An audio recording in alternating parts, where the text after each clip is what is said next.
And speaking of Twitter, and speaking of the internet and a way to get your material out there, there's a story which is actually true of a writer who was discovered on Twitter. Like up to now, you've been telling us all false stories.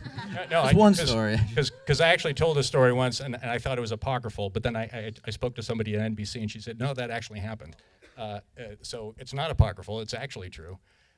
It's a guy who's working, I think, in IT in somewhere in the Midwest, and he just posted funny jokes on Twitter. And his jokes came to the attention of somebody who worked on the Seth Meyers show, and he was invited to submit material to the show. He got a job, and I think he's still working there on staff as a writer. So he was discovered through Twitter. So YouTube videos are great, but if all you can do is post some jokes on Twitter, some topical jokes, monologue type jokes, just put them on Twitter. And I think there's several writers. I know. I think like Megan Amram, who writes for a lot of sitcoms out there, got her start on Twitter. There's been a more. bunch. Yeah. Yeah, that happens that's a lot. common avenue now to being hired. And now people who are looking to hire writers, if they hear the name of a writer, they might say, oh, is the person on Twitter?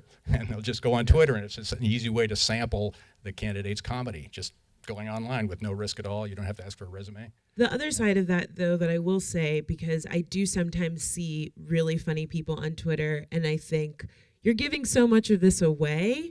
Like, what are you actually, like, a lot of people I feel like don't end up getting any ownership over their work online.